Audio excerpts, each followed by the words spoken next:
What is up and what's happening, Auburn fans?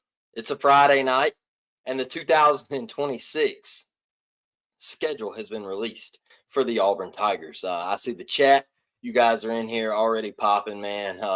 Daniel, we knew you were going to be one of the first in here talking about a brutal schedule. Look, we're going to talk about that tonight, and it's hard for me to call something brutal when the rosters aren't even set and you don't even know what these teams look like yet. So it's hard for me to say that anything is brutal. But I'll be honest, if you do want to call it brutal, let's just be real and say that every SEC team has a brutal schedule, because now in 2026, you go to the 9-team conference schedule. So good luck to you. I don't. I'm sorry. It's just, if you want to call it brutal, everybody's got a brutal schedule. So there's no off weeks, and that's part of playing in the SEC. I think that was the argument for the playoff this year, and who should be in, who should be out. And you even hear guys like Caleb Downs. They asked him, they're like, "Man, what's the difference between playing in the Big Ten and playing in the SEC?" And he was like, "Well, I'll tell you the difference." And he was like, "The difference is every week you got to bring your A game. Like you got to bring your A+ stuff, because if you don't, you're playing dudes every single weekend." And in the Big Ten, he said there's about 4 games a year where you got to bring your A+ stuff, because every other week, yeah, you could possibly slip up and get beat. But let's be honest, the talent level is not there in the Big Ten. That's pretty much what he was saying. So if we're going to call something brutal, let's just be honest. Everybody's got it brutal in the SEC. But let's kick off, man. Let's get in here. And speaking of kickoff, you were supposed to have the Baylor game at home, and it gets moved to Atlanta for NIL opportunities. Some fans hated it. Some fans love it. I think in this day and age of college football, any time that you have the opportunity to get money and help your program, on the NIL side of things, or I know it's moving toward rev share and things like that. Anytime you have the opportunity to get a bag and help your program, I think you kind of got to do it nowadays. And I think our AD John Cohen saw an opportunity to help the program, and I understand what it does for season ticket holders and businesses in Auburn and all that stuff, right? I get it. I understand you want to be inside of Jordan-Hare, but it's right down the road in Atlanta, and you're going to have the opportunity to get up there. It's going to be a full house of Auburn fans.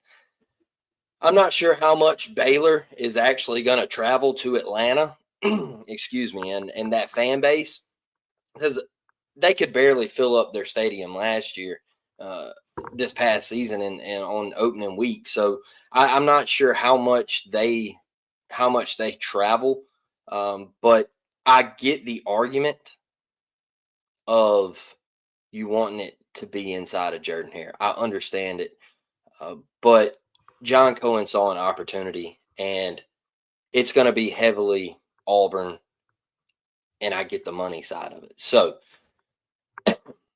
I think it's a win for Auburn. I still think at the end of the day, you dominate Baylor. Excuse me. And so you come back. Your second game is Southern Miss at home. I think it is what it is. I think they're looking for a coach. Did they hire a coach yet? I haven't been in the loop. I still think Hugh Freeze was actually supposed to interview for it, or did he interview for it? That would be crazy. Hugh Freeze coming back to Jordan-Hare Stadium. That'd be wild. But then you got game 3, week 3. I think this is the one where a lot of people will be hyped up with Florida coming to town. And let's not even look at the big deal here. All right, let's start sort of small. I want to say small, but we rarely get to play Florida, and I think it's one of the bigger rivalries that doesn't get played that often. And it feels really good for this game to be back on the schedule. I'm excited for it. All right. I think we have had great memories with Auburn and Florida, right? We've had spectacular finishes with Auburn and Florida. I mean, you can just go back to the 2019 game. How crazy of a game was that, you know? And that was in the swamp with a true freshman quarterback in Bo Nix. I mean, there's a lot of classics in this rivalry, and I feel like we're starting to slowly get it back a little bit instead of playing every 10 years, which I think was a travesty to college football. But you want to look at the real big picture of this now is they hired John Summerall. John Summerall was supposed to be a done deal to Auburn. Was supposed to be a done deal to Auburn. That was the reports, right? Didn't happen. Fell through for whatever reason. You heard some reports out there that Auburn had too many hands in the pot, too many cooks in the kitchen, whatever. John Summerall backed out. Maybe he wasn't on board with keeping DJ Durkin. Whatever. Is what it is. He went to Florida, and Alex Golesh was hired for the Auburn Tigers. And now, I think what's pretty cool is Alex Golesh beat Florida last year at USF in the swamp, and now he's the head coach of the Auburn Tigers. John Summerall is the head coach of the Florida Gators, and you have them week 3 in Jordan-Hare. I think that's going to be a fun one. And then week 4, you got Vanderbilt. All right, this one's personal, all right, because I mean, you've lost to him back-to-back years. Pavia's had your number. He won't be there next year. They'll be probably starting a true freshman quarterback with Jared Curtis unless they go to the portal and get a guy there.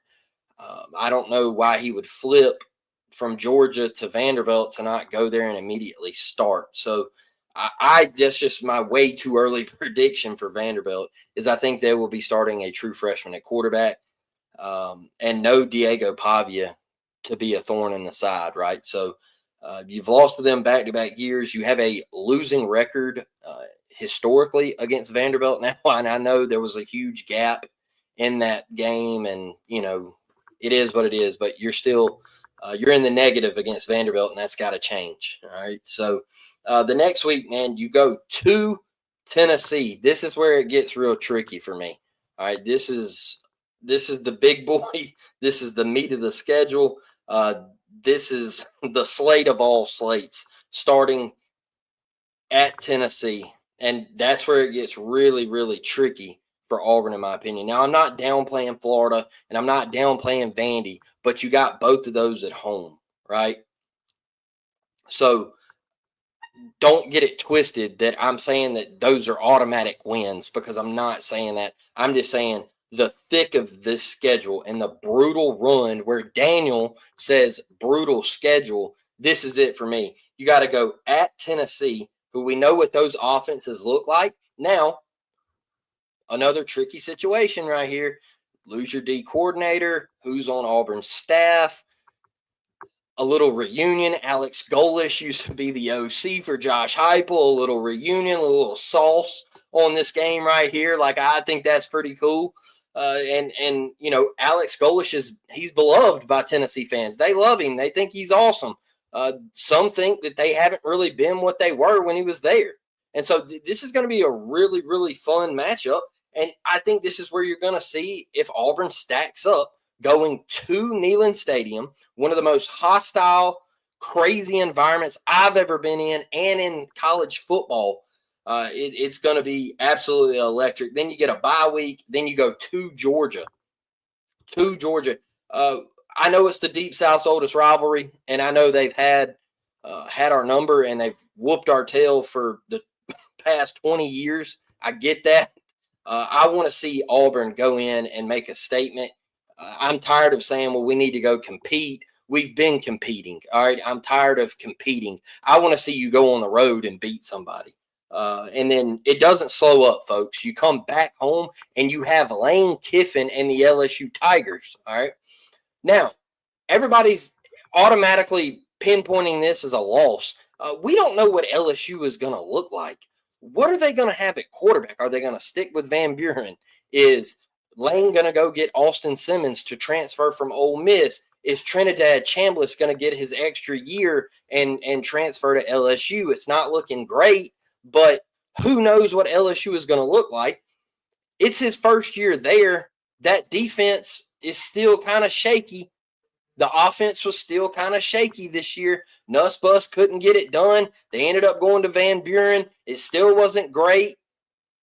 They were really hyped up after that week 1 dub against Clemson. Come to find out, neither team was what we thought they were. So pinpointing this as an automatic L as soon as the schedule drops is crazy to me. We don't know. Lane's got some work to do down there. Just thinking that he went from Ole Miss 11-1, playoff bound, greatest season in history, that he's going to automatically do it at LSU in year 1, that's kind of crazy to me. Because there's some holes on that team. And they got to be fixed. And I just don't know how much he's going to do in year 1, y'all. So you get him at home. It's going to be a hostile environment. It's been a couple years since you've played the Bayou Bengals. Another rivalry that they took from us that shouldn't have gotten taken. Then the following week, you go to Ole Miss. I think this is going to be a fun one. And I'll tell you why. That program has been running their mouth about the Auburn Tigers for the past 3 years. And it really and truly the past 5 years, but it really heated up after Lane stayed and he didn't come to Auburn. And you go to Vaught Hemingway, and I'll tell you this is when you need to get. Two first-year SEC head coaches, Alex Golesh, Pete Golding. Who's going to get the better of who? Now, everybody looked at this one and was like, man, we got to go to Ole Miss. We don't know. They're going through a coaching change. What is the portal going to do to their roster? We don't know right now. But I tell you what, it's going to be a heck of an atmosphere. And like I said, that fan base has been talking a lot of smack about the Auburn Tigers. And I think that's when you got to go make a statement and you got to make something shake in Oxford, Mississippi. Now, the following week, you get Arkansas back at home. And I'll tell you, I don't know what that program is doing. They hired Silverfield from Memphis. I don't think they're really happy. I don't know where that program is headed. They don't seem to be very excited about the hire. Depleted roster. I don't think there's much momentum going in Fayetteville, Arkansas right now. That should be way too early dub, right?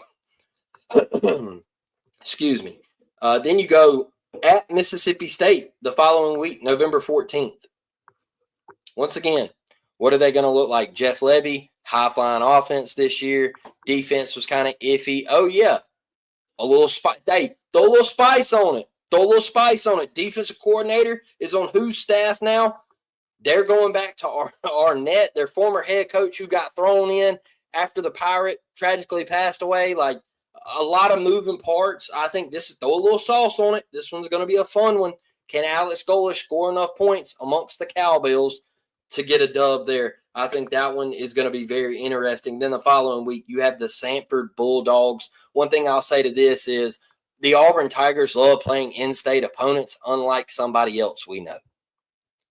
Who instead of scheduling Samford or Troy or South Alabama, you go schedule Eastern Illinois, Western Carolina, Virginia Military Institute, or whoever. And you give your money out of state instead of keeping it in state. Sad. I think it's piss poor. Just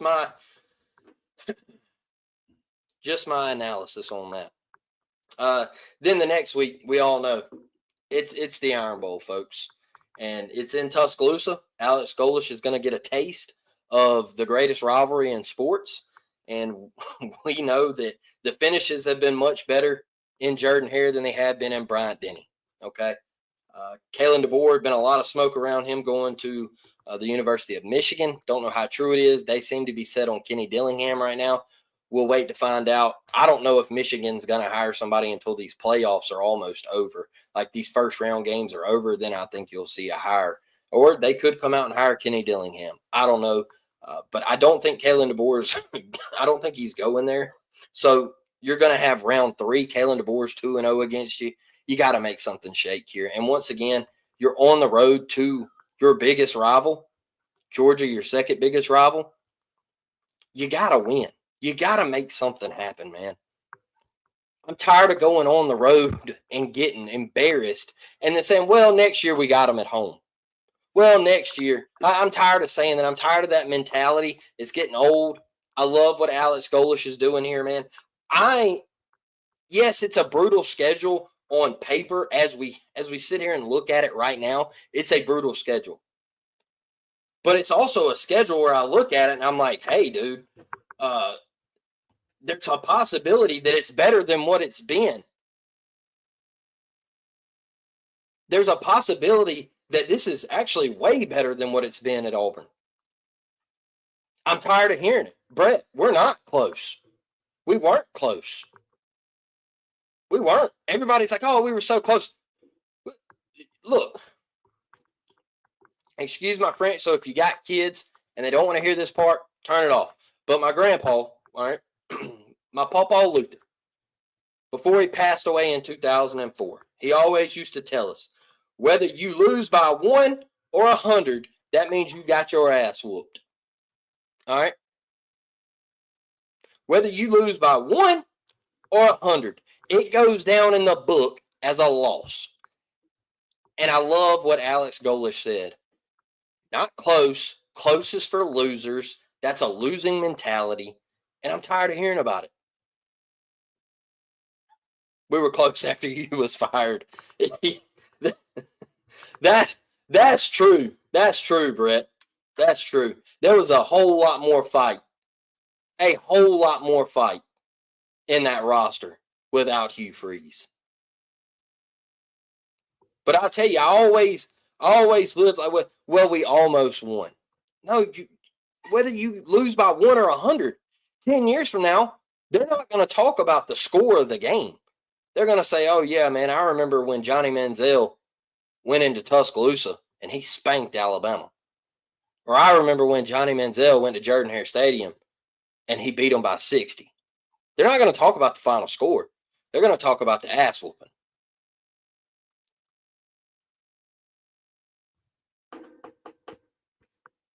So when I look at this schedule, yeah, it looks brutal on paper, but so does all the other 15 teams. There's not one schedule that you look at. I look at Alabama's schedule and I'm like, dang, man, that's brutal. Everybody's got a brutal schedule. It's the SEC, baby. Let's get over here in the comment section, man. Tell me how excited you are about the Auburn Tigers schedule, man, playing these rivalry games back, Florida, LSU. I mean, this is awesome. I'm super jacked about it. I'm excited. I can't freaking wait, man. Daniel, we already hit your brutal schedule comment. Brett says, War Damn fam, how we doing tonight, brother? Glad to see you in here. I'm planning to go to ATL and the UF game. Let's go, man. That's huge. Look, I'll tell y'all this about the Baylor game in Atlanta. All right. The last time I really felt something good and really jacked to be an Auburn fan, right? That 2019 game against Oregon in Dallas, Texas. Don't get me wrong. The Halloween game against Ole Miss, I was pumped. I was there. But Brian Harsin was still our coach. All right. So I had to tone it back. I wasn't jacked about it, right? Like I wasn't, woo, like let's go. All right. I got a video of me walking down the steps in Jerry World, and I am just absolutely the most obnoxious Auburn fan amongst a bunch of Oregon fans that you will ever see in your life. I mean, because I got ragged from the first quarter to the fourth quarter. And because I sat in the Oregon section, all right? Sat in the Oregon section. So I got ragged from the first quarter to the fourth quarter. And boy, when Bo threw that dot to Seth Williams and we scored, whoo, the get back, you know what they say. It was the get back. All right. I was on everybody. I had Oregon not wanting to catch flights back to Eugene or Portland. All right. They were ticked, and I was getting after them. It's on Snapchat. I'm not going to release the video because I was just a fool. I was belligerent. It was all over the place, and that was the first time. Like that was the last time that I'd really felt jacked to be an Auburn fan. Now, don't get me wrong. I love being an Auburn fan. Wouldn't trade it for the world. But that was the last time that I really felt something, you know. And so I'm excited to Atlanta. Neutral site game, Baylor, Auburn, get to experience Baylor fans. You know, I think it's going to be pretty cool. That stadium's pretty dope. Love it. Like, yeah, I wish it was in Jordan-Hare, but it's not. And we profited off of it, and we're getting a bag. So I'm cool with it. War damn, Miss Karen, how are you? I've been hearing some AU fans wanting to do away with Bama and UGA on the schedule every year. They want an easier schedule to make the playoff.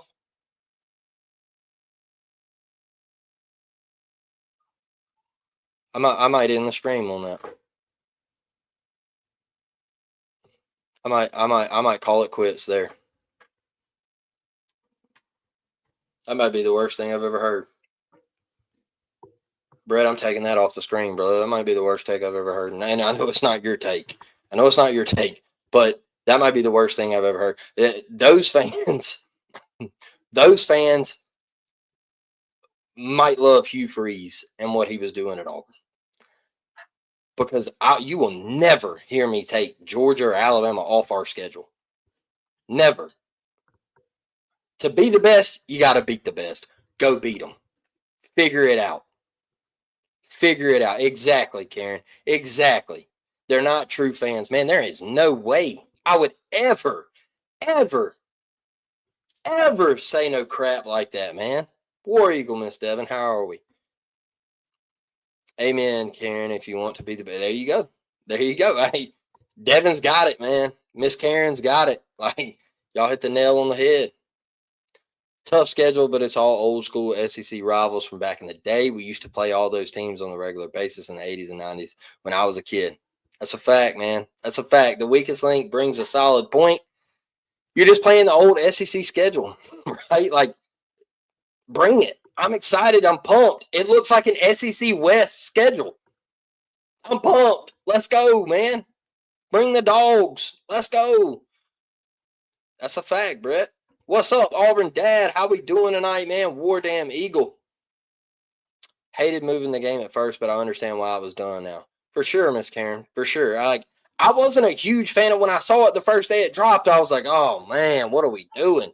But then the more details and the money side of things and, like, Auburn having to capture that bag and to help your program, and, like, I'm okay with it now.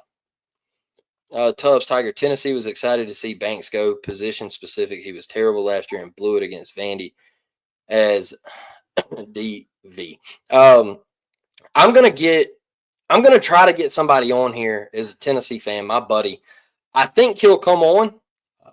I think he's got a camera and stuff, so I'm gonna try to get him on here. He is a massive Tennessee fan. He creates Tennessee content, and I know Brett asked if I would ask him about Banks. And so I'm going to see what he's got to say. I'm going to see if he'll come on here and talk about Banks. And I know their defense wasn't great. But, I mean, I like the fact that he's not our defensive coordinator. He's going to be a position coach. And we got DJ Durkin at the helm over the defense. So, I'm not hyping Banks up. Don't get me wrong. I just think it adds a little smoke. He's going to be fired up to go back to Tennessee. Probably can't go to the Atlanta game, but we'll be back for some games in Auburn next year. Try to go to a few every year. Weakest link, I'm with you, man. I didn't go to any this year because I was in my feelings. I'd like to go to the LSU or Florida game. I think I am going to go to the Florida game. My buddy DG, me, my brother, and DG's a big Florida fan. He went to us with out in Dallas with the Oregon and Auburn game, and he was a Florida fan, and he just tagged along. He was like, "Hey, man, I love college football." So it's going to be pretty cool, man. It's going to be pretty cool. Haven't played Florida in Jordan-Hare Stadium in years. Yeah, what was it? 06? Did we play? Fact check that. We didn't play. We didn't play in like 20. I don't know. Fact check that for me. I can't remember off the top of my head. Here we go. Southern Miss hired Blake Anderson, former Utah State and Arkansas State coach. He was the interim coach. Okay, I knew. I haven't been in the clique. I haven't been in the group chat much. I've been working from sun up until about 8 o'clock every night. So, and I'll tell y'all at the end how the new schedule is going to go. It's crazy. So, saw them play Florida at Jordan-Hare when they had Leak and Tebow. Damn, that was an exciting game. Yeah, that's one that sticks out, man. Poor Tebow couldn't. Okay, that's what I was gonna say. I think 2011 was the last time you. Yep, yeah. That's why I was like, well, we didn't play him in 20, but I couldn't remember. Yeah, the Tebow just couldn't beat. He couldn't beat Auburn. He got a big bag to go to Vandy. Oh yeah, you're talking about the Curtis kid. Let's see here. We are living in an upside down world. Vandy with 10 wins, their QB up for the Heisman, and they flipped a 5-star QB from UGA. Me personally, like Diego Pavia did it against the best. I know people hate him, but he did it against the best conference, and he put up the numbers. And look, I love Mendoza. I think he's a great talent. He spanked us last year. But doing it in the SEC versus doing it in the Big Ten is two completely different things, in my opinion. And for your only two losses to be at Alabama and at Texas is pretty crazy. So I think Pavia deserves it, the Heisman Trophy. And I know Jeremiah Love's not going to get a lot of credit at the Heisman ceremony, but he's obviously I'm pretty sure he won. I'm pretty sure he won the best back in the nation, and I think that's true. I think he's the best, but I think Pavia deserves the Heisman.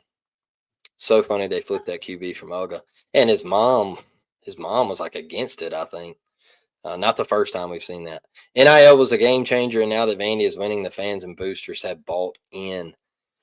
Yeah, and they're keeping their coach. It looks like so. They're bought in. We've won at Neyland before. It's rough, but been there and done that plenty of times. Y'all remember in 2013 when we spanked their tail? And we threw the ball, like 13 times or something like that? Might not even have been that much, but we had like 500 yards of rushing. Like, that was wild. That was wild. Yeah, that was insane. But I do remember that game at Neyland. That was a fun one. Let's get over here. October is Murderers Row. Yeah, man, that stretch at Tennessee really starts it, Brett. Ole Miss hasn't been elite under Kiffin. They've been really good, but they were beatable. Yeah, their defense. I think their offenses have been elite, but their defenses have been lackluster. And I think that's what's going to get them in the playoffs. I can't stand Lane. We've got to beat him. I think, what's crazy is everybody says that, like, they painted a picture of Lane of being like the Sharon Moore, and Sharon Moore's the one who gets busted. And everybody's like, oh, that's who Lane's supposed to be. And here he is. He's getting bashed for going to LSU. But let me tell y'all something. Let's just break it down and be for real, okay? Who's not making that jump? I know you get on Twitter and you see Ole Miss fans. They're like, yeah, well, it's a lateral move. And I'm like, no, it's not. What are you talking about? That's not a lateral move. It's the most idiotic thing I've ever heard in my life. Look, why would you leave a rival to go to another rival? And I'm like, Ole Miss and LSU have never been rivals. When did this start? Like, it's just not true. You tell me one person that wouldn't leave Ole Miss to go to LSU. Let me tell y'all something. I'm being completely honest with you. Pre-scoring their tight end from last year, he was like, "Oh, what person just leaps out on a college football playoff team?" Me. I would in a heartbeat. If I was the head coach at Ole Miss and LSU knocked on my door, I wouldn't even have hung around for the press conferences in the last couple games Lane did. I would have been out, gone. I'd have been sitting up in the boxes watching LSU finish their season. Come on. Arkansas fans were protesting the hire. They actually had a picket line going, yeah, bro, just stick to basketball, Arkansas, because you're cursed in baseball. I would say stick to baseball, but you're cursed. Oh, man. The Memphis guy turned their recruiting class around with some flips, but other than that, they aren't real excited. He did win a lot of games at Memphis, but underachieved a bit too. Yeah, they were kind of rolling a little bit too, and then they kind of fell off. That's crazy that he did beat Arkansas this season. So, let's see here. Got to get the roster right, and this could be a good team under Golish. He's going to change the losing culture and is putting together a good staff. Yeah, and that's the reason, like, we're not in here doing way too early predictions and things like that. We got to figure out the roster. Like, I had a buddy on Facebook the other day, and he was like, "Well, another losing season for Auburn," and I'm like, "Brother, we don't even know who's going to be our starting quarterback yet, and there's multiple teams in the conference that don't know that either." We don't know what our roster is going to look like, and nobody in the conference does either. So just to come out and say, "Oh, man, looks like a terrible season for us." Everybody was on Twitter last year saying that Vanderbilt was going back to 3-9, including myself. How did that work out?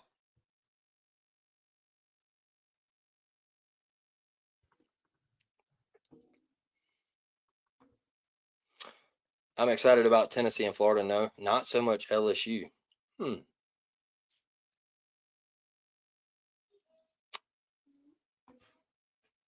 After we went to the Big 12 championship game, my husband said we were done going to sporting events for a while. Paying to watch your team lose is not so fun at all. And look, I feel bad for BYU. I really do, because you lost 2 games. And yeah, they might have gotten blown out both times, but those were the only 2 games that you lost, and it was to the same team who has got a bye in the college football playoff, and they're the number 4 team in the country.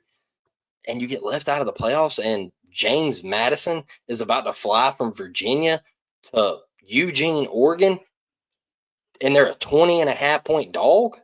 What are we doing? College football playoffs. Hello, sign me up. I'll take over from here. Let me have it, please. Pay me $100,000 a year and let me run it, because I'll do way better than what you're doing right now. Tulane rematching with Ole Miss in Vaught Hemingway, where we watched Ole Miss beat them by 30 the first time. What are we doing? And everybody's like, well, one day you're going to eat your words, because one of these G5 teams is going to make a run. They might win one game. All right? They might win one game. They're not making a run through Texas A&M and Georgia and Ohio State and Oregon and Texas Tech and Alabama and Indiana. They're not doing it. Stop. Yeah, we've talked about that, bro. We've been to the same games. That's crazy. That game was fantastic. Like, when everyone was doing all the Auburn cheers leaving the stadium, man, that was special. That Oregon game, that was one of the best.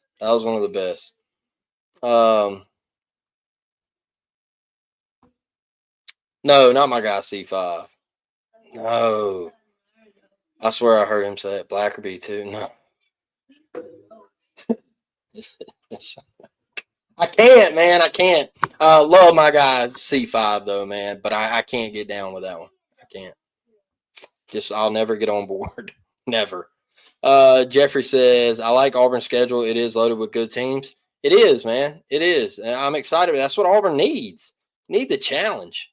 Need the challenge. Appreciate it, Brett. Maybe the time football comes around again, he will be okay. Yeah, you know he'll get that. He'll get that itch again, Miss Devin. He'll be excited. BYU will be really good again. Kalani Sitake out there. He's staying. Got a little pressure from other programs. But yeah, he'll be straight. And it'll be another fun season. Alex Golish is Pat Dye 2.0. I like that.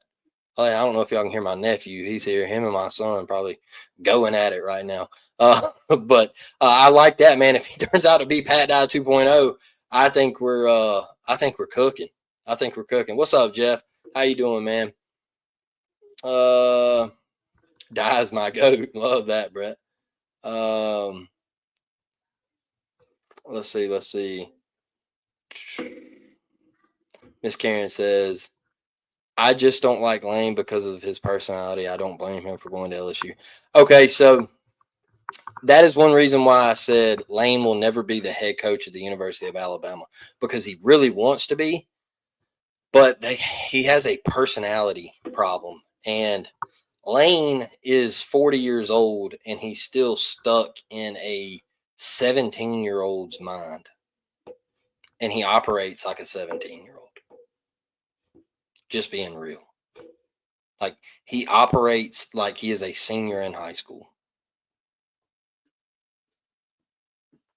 All the trolling, just being a smart aleck all the time, thinking everything's funny when it's not, and calling people out on social media and all this. I'm like, dude, look, Alabama's not going for that. They're not. They don't operate like that. Alabama operates like the military. That's just the truth. Saban brought that in. And as long as a couple people are breathing up there, Lane will never coach there. He'll never coach there. Tubbs left Ole Miss for Auburn, and now Kiffin leaves for LSU. Ole Miss is a stepping stone job. Always will be. Always will be. And I know they might get after me on Twitter about how much I down Ole Miss. Bo Wallace still has me blocked. It's always going to be that. LSU versus Ole Miss has been an annual rivalry since 1945. It's called the Magnolia Bowl. It's big for those two schools, but no one else. Yeah, I don't look at it as a rivalry, Brett. I don't. It's not. It's never, because I guess me growing up, it's never been big because it's always been one-sided. So I don't look at it as a huge rivalry. I did tell my husband I wanted to go to a BYU home game as my birthday present. I guess we'll see. Bucket list. All right. Y'all know my obsession with traveling around to different college football stadiums. Bucket list stadium, BYU.